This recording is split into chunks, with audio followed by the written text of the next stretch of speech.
So, kamusta po mga streetwise? Ako po si Takeru Miyamoto at welcome po sa aking munting channel. So, mga kababayan, sigurado po ako na magtatantrums na naman itong si Marcoleta. Kasi, yung pinaglalaban ni Marcoleta na maging state witness itong mga diskaya, talagang sobrang malabo na po mangyari. Kasi nagsalita yung ombudsman na sinarado na po nila ang kanilang pinto para sa pagkakataon na maging state witness nga itong mga diskaya. Okay, para makuha natin yung point mga kababayan, ito no.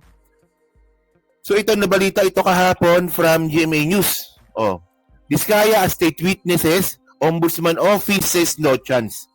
So wala na pong tsansa. No, oy Marcoleta. Umiyak ka ulit. Iyak. Yan o, so wala na pong tsansa na maging state witness po ang mga diskaya. Alam niyo mga kababayan, no? Maganda po yung explanation nila dito kung bakit malabo eh. At napaka-unfair po talaga sa sambayan ng Pilipino kung ipipilit po natin yung gusto ni Marcoleta na maging state witness po ang mga diskaya. Kasi pag sinabi mo state witness, ma-absuelto po sa kaso at sa pananagutan, itong mag-asawa po na to. Kahit po na meron silang 4,000 na bidding na pinuntahan no dyan po sa mga proyekto po ng DPWH. So para mas maganda basahin natin para ma-explain natin ng maayos, no? So sabi dito, okay, next page tayo. Sabi, contractor couple Pacifico Curly and Sara Diskaya have zero chance, zero chance. So wala na. Sarado na yung pinto, no? Zero chance of being state witnesses for the flood control cases because of their deep involvement in the anomalies, Assistant Ombudsman Miko Colabano said. Si Miko Colabano, bit-bit pala ni Rimulya, no? From DOJ, no? So, the Diskayas, due to their uncooperative behavior now, there's absolutely no chance that they can even become state witnesses anymore because of their statement that they are, yung statement nga daw po nila is uncooperative. Then they are deemed to be hostile witnesses and can only be charged as respondent in the future cases of malversation of public funds. Ano? So, ang dami kasi kaso pang kinaharapan ng mga diskaya. Hindi ko talaga alam kung ano ba talagang naglalaban ni Marcoleta dito eh. Kasi ito, tingnan nyo malversation of public funds, falsification of public documents. Tapos, meron pa dito ibang mga crimes tulad ng malamang money laundering. Hindi ko talaga makuha yung punto ni Marcoleta sa dinami-dami po ng mga naging kasalanan ng mga diskaya. Bakit pinipilit niya nga po na maging state witness ng mga to? Malalim kasi mga kababayan, buti sana kung damay lang sila dito. Hindi po eh. O parang ito, no, para mas malinaw, ito yung sinabi nga po ni Miko Colabano ng Ombudsman. Panorin nyo to.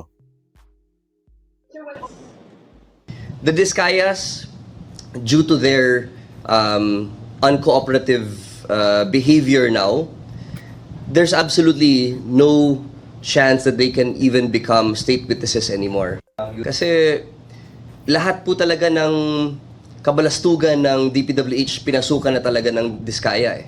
So I don't... Marcoleta, di ba? Alam nyo, nakapagduda na po talaga itong inaakto ni Marcoleta. Well, alam naman po natin, no? Yung asawa nga daw po ni Marcoleta connected sa Stronghold Insurance. At itong Stronghold Insurance, mga kababayan, ito po yung nagbibigay po ng insurance sa mga diskaya kapag mayroong proyekto.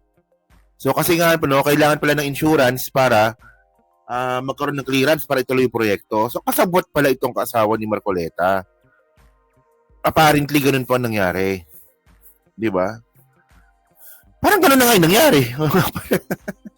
May apparently pa ako. O, sige. I don't think they're in any position to bargain with the government, especially with their status as state witness. Tama nga naman, di ba? Tama si Colabano dito eh. Anong ibabargain mo? Para maging state witness ka. Ano pong ibabargain ng mga diskaya para maging state witness po sila? Di ba? Ano yung magiging gain ng gobyerno? So sapat ba yung makukuha nilang informasyon dito sa mga diskaya? Kung kukumpara po natin sa mga nakulimbat ng mga ng kanilang kumpanya?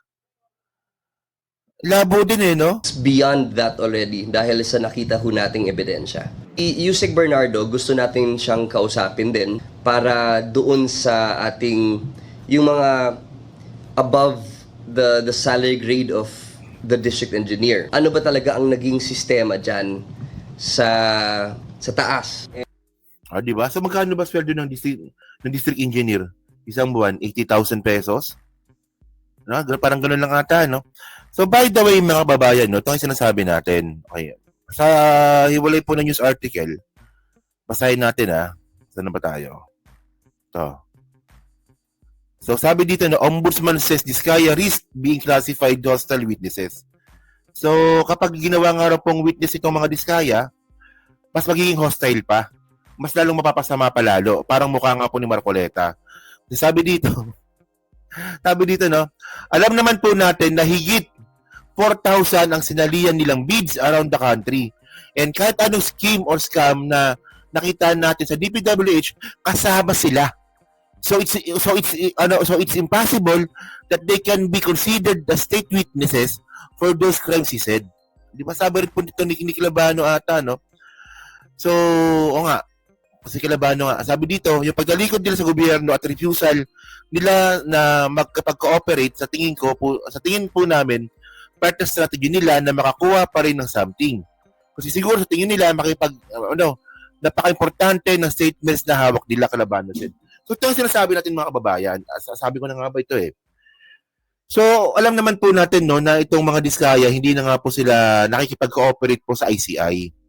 So ang ibig sabihin ng mga kababayan, dalawa lang po 'yan. Mukhang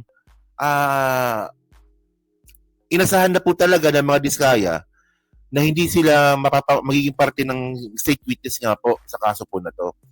So ganoon din pala no. So ibigay mo lahat nung nalalaman mo, kakasuhan ka pa rin kasi ang dami mong sinalihang bidding o kasali ka talaga sa sa lakawan na to. 'Di ba? So ganun no, bakit pa makikipag-coordinate ang mga Diskaya kung kakasuhan din naman pala sila. And then mga kababayan, posible rin po na nakikipag-bargain itong Diskaya. Na kumbaga nakikipag-tug of war, no? Tug of war. Na hindi, may alam pa kami pero kailangan muna namin makuha ito. No? O marami pa kami sasabihin pero kailangan muna namin makuha at ma-security yung mga hilingin nila. So, it doesn't work that way mga kababayan sa mga Diskaya kasi in the first place mga kababayan, magsalita man o hindi itong mga Diskaya, tuloy po yung kaso. 'Di ba? Magsalita man o hindi ang mga Diskaya, makakasuhan pa rin po yung mga dapat kasuhan. Niniwala po ako na mangyayari po 'yan. Especially si Joel, si Cheese, diba? Kung maaari, pati si Bongo, o isa mo pa pati dito yung mga ibang mga congressman nakasabuhat. Actually, alam naman po natin no, na meron na pong 3 congressman ang nakasuhan ngayon. At pag ito po nag-proceed, non-bailable case po ito. Plunder to no ha? And then mga streetways no, ito. Ito sabi pa ng sabi ng ombudsman to, no? Pag binasa yung affidavit na yon, kulang na kulang. Hindi po specific yung mga acts. And you cannot satisfy the elements of crime using affidavit they submitted. So walang kwenta. Wala pong kwenta yung affidavit ng mga Diskaya. Yun yung strategy nila, bitin-bitinin po tayo, tapos ngayon completely refuse na silang makipag-cooperate sa gobyerno. Pero wala silang mabuga na kahit anong tulong, he added. O, di ba? Pero sa kabila nga po ng mga panloloko po na yun na ginagawa nga po ng mga Diskaya, andyan pa rin po si Marcoleta na pilit pa rin pong pinaglalaban na maging state witness po itong mga Diskaya. So, parang nangyari nung nakarang nung budget deliberation po ng DOJ. So ito, panoorin nyo itong katarantaduan ni Marcoleta. Saan na ba yan? Ito, sige. So pinipili nyo yung gusto nyo i-process. Paano natin, sila lamang ang nakapag-identify initially ng 17 congressmen. At doon sa kanilang mga testimony, lumalabas na rin ang pangalan ni Saldico and Martin Romualdez. Ngayon, kung ayaw ninyong bigyan sila ng protection under that law, kaya siguro umayaw na sila sa ICI. So what is their status now with the DOJ? Are you insisting that they restitute? How much? Actually, mga babae, no, kahit po restitution, kahit na mag-restitute pa po yung mga Diskaya, mukhang sarado na po talaga yung pinto. So, yung restitute kasi ibig sabihin nun, yung mga nakulimbat nilang pera o kaya ari-arian o mga gamit, no, ibabalik sa gobyerno. So, yun. So, ayun ang pinaglalaban ni Marcoleta. Tingnan niyo si Marcoleta talaga, no? Ayaw na nga panagutin ng mga Diskaya kahit sila po yung pinakamalaking contractor nakasabwat sa nakawan sa flood control. Ayaw pa po ni Marcoleta ang mag-restitute ang mga Diskaya. Anong klaseng katangahan to, Marcoleta? Tanga talaga. Tanga no? Compute it. If I may, Your Honor. Oh, yes. If I may, Your Honor, to be consistent, the Department of Justice. No, you are not consistent from the beginning. Huwag mo sasabihin yung to be consistent. Okay. There is no consistency here. Magkano ang gusto nyong restitute nila in the first place? Okay. Wala pa po sa estado na ganon. So mga tweet, hindi mapoprocess talaga yan. Pinoproseso po namin, Your Honor, yung kanyang application. How can you process the application, Mr. Chair, if you are providing another requisite which is not even written in the law? You are imagining something that is not within the law. You are Department of Justice. Ito yung sinasabi ko sa inyo. You're supposed to be the chief. Pwede ho bang magdagdag, Your Honor? Halimbawa po, sa pagitan po ng pagpapalitan ng statement mula sa witness, sinabi ng isang witness, di ba, kasama ako sa sindikatong ito. Di ba? At dahil sa kumita ako, dito sa pagsali ko sa sindikatong ito, kumita ako ng 10 milyon. Kuwasa ho ba naman, hindi pa kukuhanin ng DOJ bago siya matanggap sa Witness Protection Program? Mga practical na aspeto lang po, Your Honor. So ano nga sinabi sa inyo ng mga Diskaya? Na-determine ninyo kung magkano ang kinita nila? Diba? Kaya po, Your Honor... Hindi nga, nakuha nyo na ba? Did they admit to you na sila ay nangulimbat ng ganito karaming pera? I have to explain myself. Yeah, po. Hindi ko dinidepend. Alam niyo mga kababayan, no? Ito 'di ba? Ang gusto kasi ni alam niyo talaga yung logic ni Marcoleta talaga pantang Ang gusto kasi mangyari ni Marcoleta na yung mga Diskaya, no, umamin na ba yung mga Diskaya na nagnakaw sila? Magkano unamin na ba ng mga Diskaya kung magkano ninakaw nila? Ang point dito mga streetwise, hindi na po kailangan sabihin ng mga Diskaya na directly na sila po ay nagnakaw. Kasi po in the point mga kababayan, no, na sila po sinabi na nga po nila na meron silang komisyon, no?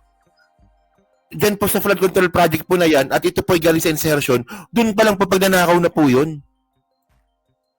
Di ba yung mayroon pa lang silang kausap for na district engineer na sangkot sa insertion ng mga congressman tsaka ng mga senador, dun pa lang mga kababayan, mayroon na pong pagnanakaw doon. Minsan kasi logic ni Marcoleta, ko ba?